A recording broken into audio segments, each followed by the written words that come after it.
बिस्मिल्लाहिर्रहमानिर्रहीम। जी, इस डिस्कशन में जो है बहुत सिंपल सा टेस्ट है। ये ओवरऑल एवरेज टेस्ट इस तरह कभी आ सकते हैं कभी कभी, लेकिन जो है वो देखें जल्दी आपने करनी है, टाइम मैनेजमेंट के लिहाज से जल्दबाजी नहीं करनी क्वेश्चंस का आंसर देते हुए। और इसमें जी क्वेश्चन नंबर वन जैसे है, ये आप सबको पता है कि जो ये वाला फॉर्मूला है बेसिकली स्पीड ऑफ लाइट का फॉर्मूला है, यानी c इज इक्वल टू जो है वो 1/, square root mu naught epsilon naught के इक्वल होता है। इसमें जो आंसर है वो आपका कौन सा बनेगा? बीटा आंसर बनेगा। सो नेक्स्ट क्वेश्चन नंबर 2, ये भी for your information based question है। How many steradians are there in one complete sphere? कितने होते हैं? 4 पाई स्टेरेडियंस के इक्वल होता है। देखिए हमारे पास जो फॉर्मूला है s इज इक्वल टू क्या होता है जी? 4 पाई आर, ये बल्कि इसको यूं कर लेते हैं, R square theta. Surface area of sphere के लिए जो है ये फॉर्मूला यूज होता है। तो यहाँ से थीटा इज इक्वल टू क्या हो जाएगा? S over R square.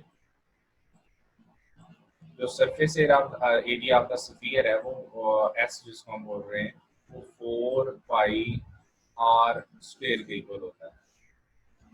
तो डिवाइडेड बाय आर स्क्वायर से क्या हो जाएगा? Cancel out. तो आपका आंसर कौन सा बनता है? चार्ली। तो how many steradians are there in one complete sphere? 4 pi steradians होते हैं। और 2 पाई स्टेरेडियंस किसमें होते हैं? How many radians are there जो अगर पूछा जाए वो 2 पाई रेडियंस के इक्वल होता है। तो इसमें आंसर चार्ली बनता है। रेशियो ऑफ डायमेंशन ऑफ जी और जी, तो ये देखें जी जो है वो आपको पता है वो होता है न्यूटन। वैल्यू ऑफ जी जो है उसका यूनिट जो है कैपिटल जी का न्यूटन मीटर स्क्वायर पर किलोग्राम स्क्वायर। ठीक है, न्यूटन मीटर स्क्वायर पर किलोग्राम स्क्वायर होता है। जबकि आपके पास जो है वो डिवाइडेड बाय जी, जी जो है वो बेसिकली क्या होता है? मीटर पर सेकंड स्क्वायर के इक्वल होता है। मीटर पर सेकंड स्क्वायर के इक्वल होता है। ठीक है जी। अच्छा, ये जो न्यूटन है, न्यूटन जो है वो आप देखें ना, ये मीटर एक तो इससे कैंसिल आउट हो गया। अब न्यूटन जो है वो किलोग्राम मीटर पर सेकंड स्क्वायर के इक्वल होता है। तो पर सेकंड स्क्वायर से कैंसिल आउट हो गया। आपके पास यहाँ जो है वो बचना क्या है? केजी माइनस वन बचेगा और मीटर स्क्वायर बचेगा। एक मीटर न्यूटन से आएगा ना, किलोग्राम मीटर स्क्वायर से। तो मीटर स्क्वायर, इसका मतलब है आपकी जो डायमेंशन आपके पास बचेगी वो एल स्क्वायर। और जी जो कि ये किलोग्राम नेगेटिव है तो उसका एम डिनोमिनेटर में चला जाएगा डायमेंशन जब लिखोगे। तो आंसर जो है आपका कौन सा बनेगा? चार्ली आंसर बनेगा। नेक्स्ट क्वेश्चन नंबर 4 जो है जी, surface tension has the same dimension as that of. Surface tension और फोर्स कांस्टेंट, स्प्रिंग कांस्टेंट जो है they have the same dimensions. तो इसमें जो है वो आंसर आपका जो है वो कौन सा बनेगा? अल्फा आंसर बनेगा। तो याद रखिए स्प्रिंग कांस्टेंट और surface tension have the same dimensions. और ये जो है वो आपको एक्चुअली चैप्टर 1 जब हमने किया था 1+2, उसमें आपको सेम क्वांटिटीज के पेयर्स भी लिखवाए थे, वो आप एक नज़र रिवाइज कर लीजिएगा। those quantities which are not defined in terms of any other physical quantities उसको क्या कहते हैं? बेस quantities कहते हैं। सिंपल चार्ली आंसर है। Energy obtained by fission of one uranium atom। one uranium atom जो है that है जो gives around about 200 mega electron volt। so mega mean 10⁻⁶ electron volt होता है। 1.6 into 10⁻⁻19 जूल, जो कि जूल में आंसर पूछा हुआ है। so 1.6 into 200 जो ये into 2 कर लें 3.2 आ जाएगा। और ये जो दो जीरो इधर आप इसके साथ अटैच कर लें तो 8 हो जाएगा। 10⁸ ये 19 है। इसका मतलब आपका आंसर जो है यहाँ पर अल्फा आंसर जो है वो बनेगा क्वेश्चन नंबर 6 में। Next which of the following जो है वो is non conventional source of energy? None of these. ये सारे जो है वो tidal energy, nuclear fission from waste product, ये सारे non conventional sources of energy के एग्जांपल है। डेल्टा आंसर है। Relation between escape velocity and orbital velocity. Escape velocity आपके पास जो है वो √2 gm/r होती है। एस्केप वेलोसिटी जो है तो हमारे पास उसका फॉर्मूला होता है √2 gm/r। सो यहाँ से अगर हम देखें तो अगर √2 यहाँ से आप कॉमन ले लो, जैसे √2 कॉमन ले लो, तो इन साइड जो आपको पता है वो √gm/r बचेगा। तो वो ऑर्बिटल वेलोसिटी के लिए यूज करते हैं। तो इसका मतलब है आपका आंसर यहाँ बीटा बनेगा। एंगुलर मोमेंटम जो है वो हमारे पास किसके इक्वल होता है? वो टॉर्क के इक्वल होता है। जैसे देखो rate of change of linear momentum जो है वो फोर्स के इक्वल होता है। उसमें हम कहते होते थे F is equal to Newton second law के according delta P over T। तो ये rate of change of linear momentum होता है और ये फोर्स के इक्वल होता है। तो रेट ऑफ चेंज अगर जो है वो एंगुलर मोमेंटम का होगा तो फिर जो है वो हम उसको फोर्स नहीं करेंगे, कहेंगे ज़ाहिर है वो जो है वो आपके पास क्या बन जाएगा, वो टॉर्क बन जाएगा। तो यहाँ पे जो है वो टॉर्क का आंसर आ जाएगा। तो इसमें आंसर जो आपका बनना है वो बीटा बनेगा। नेक्स्ट जस्ट फेज पूछा हुआ है और फेज में अगर हम बात करें 3π/2 रेडियन इज इक्वल टू, तो वो 270 को रिप्रेजेंट करता है और ये सिंपल है। Centre of gravity of square of that, जो स्क्वायर होता है उसका सेंटर ऑफ ग्रेविटी कहाँ पर होता है जी, लाई करता है, वो इसके डायगोनल्स के क्रॉस लाई करेगा। तो इसमें अगर हम डायगोनल्स ड्रॉ करें तो ये जो है उसका सेंटर ऑफ ग्रेविटी पॉइंट होगा। तो intersection of the diagonals beta answer होगा।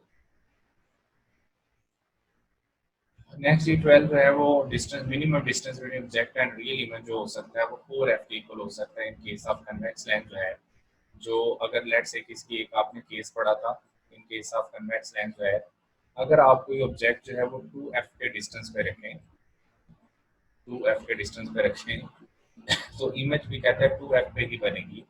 ठीक है, जो ऑब्जेक्ट का साइज होगा वही इमेज का साइज होगा और ये आपके पास ऑब्जेक्ट है, ये इमेज है। सो ऑब्जेक्ट और इमेज के दरमियान जो मिनिमम से मिनिमम डिस्टेंस पॉसिबल हो सकता है, ये देखें यहाँ से जो लेंस से डिस्टेंस है ये 2f, ये वाला डिस्टेंस जो है ये भी क्या बनेगा 2f। इसका मतलब है मिनिमम से मिनिमम जो डिस्टेंस है बिटवीन द टू जो है वो हमारे पास ऑब्जेक्ट एंड इमेज हो सकता है 2 + 2 कितना हो जाएगा 4f हो सकता है। अगर आपको याद हो आप प्रैक्टिकल करने जब लैब में जाते थे तब भी आप जो है वो इसको इसी तरह से देखते थे कि minimum distance between object and image जो है वो कितना बनता था, 4f बनता था। नेक्स्ट है the ratio of size of image to the size of object is called, इसको हम क्या कहते हैं, एंगुलर मैग्निफिकेशन का नाम देते हैं। और जी हाँ जी, सिंपल, ये simple size of the object जो है ना कहा हुआ, तो इसमें जो है वो सिंपल इसका मैग्निफिकेशन लीनियर मैग्निफिकेशन होगा।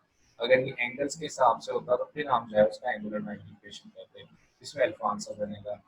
To see the minor details of the object by microscope जो है वो हाई रिजॉल्विंग पावर होनी चाहिए। रिजॉल्विंग पावर जितनी हाई होगी उतनी जो है वो minor details of the object जो है वो हम देख सकते हैं।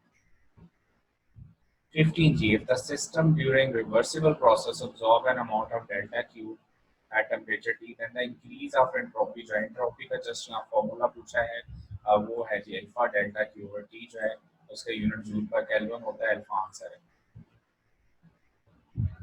ये भी सिंपल है जी। 2 से 3 जब हम जाएंगे तो डिफरेंस है, अगर 2 है देखिए हमारे पास फॉर्मूला वैसे जो है इलेक्ट्रिक का जो है वो क्या होता है, E N is equal to minus E naught या ई नॉट ओवर क्या होता है एम स्क्वेयर। तो वैसे भी 5 तक आपको इनकी वैल्यूज भी याद होंगी। 2 जो है अगर हम यहाँ यानी 4 से इसको डिवाइड करें तो 2 के लिए जो है वो इसका आंसर आता है 3.4 इलेक्ट्रॉन वोल्ट और n इज इक्वल टू 3 पर जो है इसका आंसर आता है -1.51 इलेक्ट्रॉन वोल्ट। ठीक है जी, n इज इक्वल टू 3 के लिए और n इज इक्वल टू 2 के लिए -3.4 इलेक्ट्रॉन वोल्ट। अच्छा, अब हमें ना डिफरेंस लेना था दोनों का, तो डिफरेंस आप दोनों का जो है वो यहाँ से कैलकुलेट कर सकते हो। सो इसका आंसर जो है वो इसका मतलब ये हुआ कि आपने 3.4 से 1.51 जो है उसको क्या करना है, माइनस करना है, इसको 0 करना है, 51 माइनस करना है। तो माइनस करेंगे तो आपका आंसर जो है 1.89 इलेक्ट्रॉन वोल्ट जो है वो आपका आंसर आ जाएगा। सो इनका जो है डिफरेंस ले लेंगे तो आंसर जो है उसमें क्या बन रहा है, अल्फा आंसर बन। नेक्स्ट क्वेश्चन है जी 17 और इसमें हमें वेलोसिटी का फार्मूला एन ओवर 2 पाई mr पता है। पहले इसको करते हो तो आपका आंसर जो है इसमें सिर्फ याद रखने की हद तक कुछ है ना, इंफॉर्म इन्फॉर्मेशन आपने चीज़ें याद रखनी है। एक तो ये फार्मूला एज इन्फॉर्मेशन याद रखना है, उसका उसकी जो स्पीड होती है it is order of 10⁻⁷ metre पर सेकंड होती है, या इसकी एग्जैक्ट वैल्यू जो है वो 2.197 × 10⁻⁶ मीटर पर सेकंड आती है। यहाँ पर जो आपका आंसर है वो कौन सा है जी, alpha answer. Next X-rays are diffracted by, तो they can diffracted by crystal lattices है, और अगर स्लिट का जो साइज है वो कंपेरेबल टू द एक्सरेज हो, लेकिन यहाँ पर चूंकि जो हमारे पास टिपिकल डायफ्रैक्शन ग्रेटिंग जो है वो एक्सरेज को डिफ्लेक्ट करवा ही नहीं सकती, इसमें डायफ्रैक्शन पॉसिबल ही नहीं है।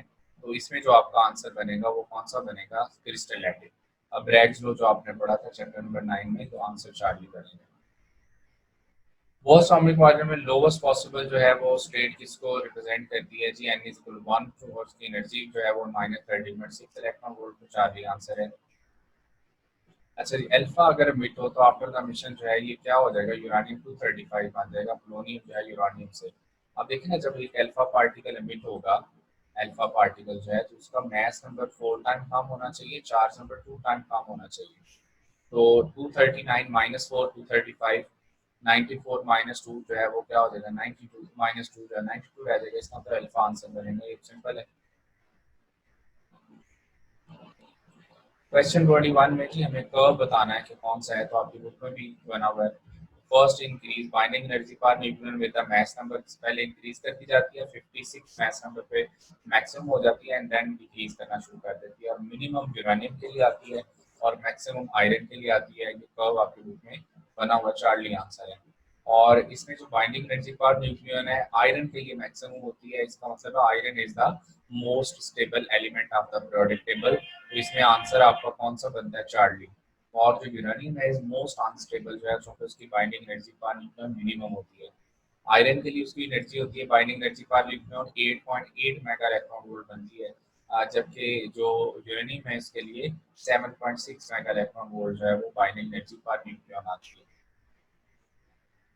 नेक्स्ट जो है जी इसमें 22, और हमें बताना है कि यहाँ पर प्रोडक्ट में जो है वो क्या आएगा। देखिए बड़ा सिंपल है, law of conservation of mass और इम्पोर्टेंस, 14 प्लस 4 यहाँ कितना है 17।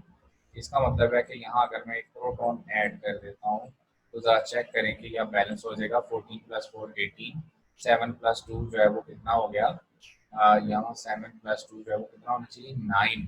अच्छा, अगर 7 प्लस 2 9 होना चाहिए, तो यहाँ जो है वो कितना है 8 प्लस 1 कितना हो गया 9, अगर ये 8 है तो ये 1 9 टोटल हो गया, इसका मतलब बैलेंस हो गया। और प्लस क्योंकि हमें energy in the form of radiation यानी गैमा फोटोन फॉर्म में मिलती है, जिसका मतलब है आंसर जो है यहाँ पर हम क्या कह सकते हैं, एक गैमा फोटोन और एक प्रोटॉन जो है वो एज ए प्रोडक्ट हमें मिल सकते हैं। मॉडुलस ऑफ रिजिडिटी जिसको कहते हैं शेयर मॉडुलस, तो लिक्विड जो है उसमें सिर्फ बल्क मॉडुलस होता है, लिक्विड और gases have only bulk modulus, का मतलब है शेयर मॉडुलस जो है उसके लिए क्या होगा, जीरो होगा।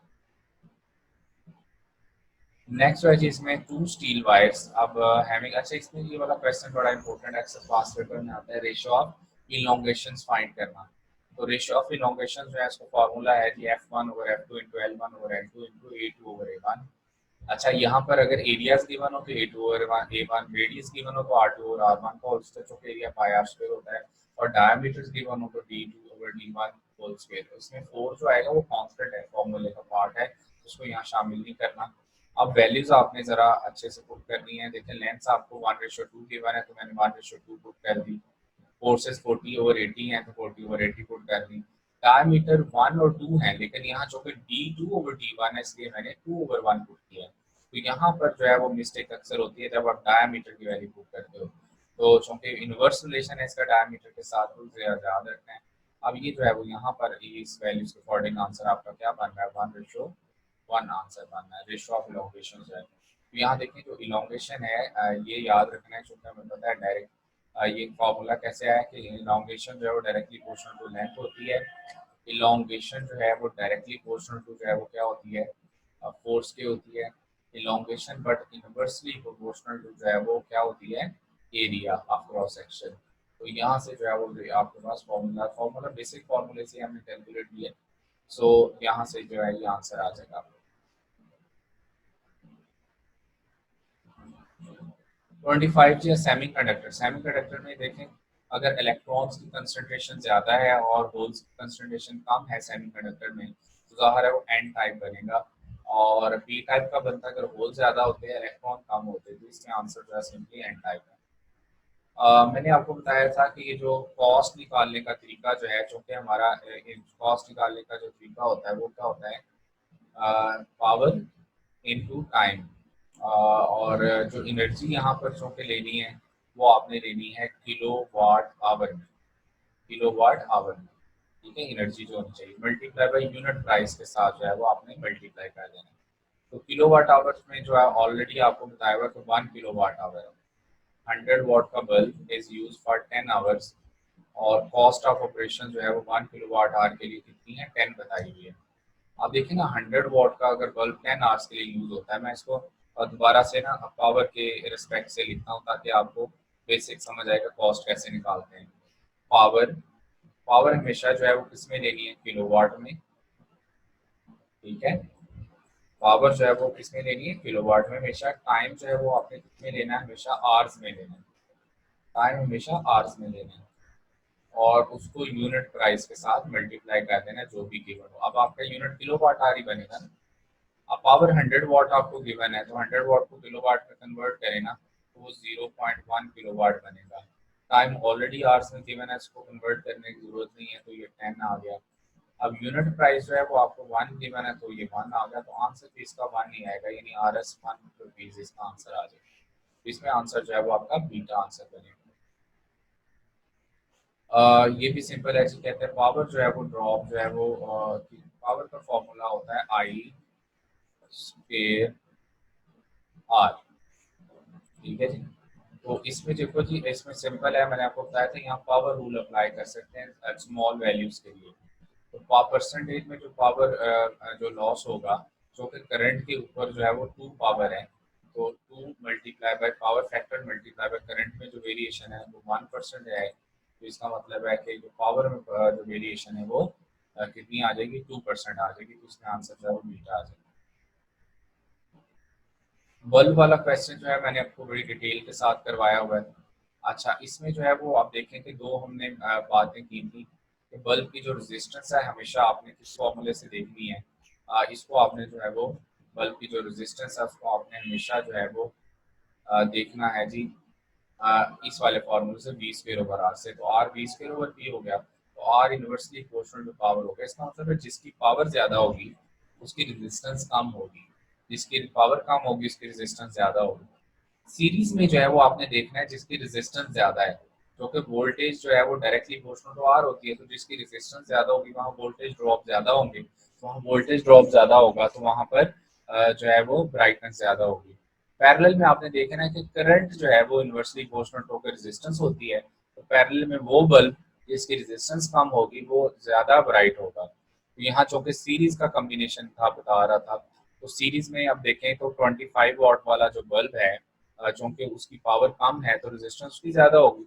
अगर 25 वाट वाले की रेजिस्टेंस जो है वो ज्यादा है, तो उसका मतलब उसके वोल्टेज ड्रॉप भी ज्यादा होंगे। तो इसलिए आंसर जो है वो हम कहेंगे, अगर आप जो सीरीज में जो है वो अप्लाई कर रहे हैं, सीरीज में लगा रहे हो, तो 25 वोल्ट बल्ब जो है is more brighter as compare to 100 watt bulb जो है।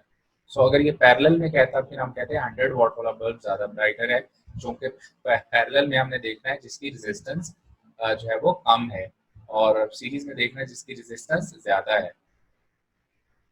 लास्ट 2 क्वेश्चन जी। आप पहले था चार्ज जो है उसमें कहते हैं 0.5 माइक्रो इलेक्ट्रिसिटी में जो एक्सीलरेट्स टू अ, इसमें देखो जी हमेशा फार्मूला जो है आप वर्क डन का यूज करते हो, W is equal to Q delta V, या क्यू वी कह लें। तो चार्ज आपको बताया हुआ 0.5 और 2 इंटू 10⁻3, तो 0.5 1/2 को भी कहते हैं ना, 2 2 से कैंसिल आउट हो जाएगा।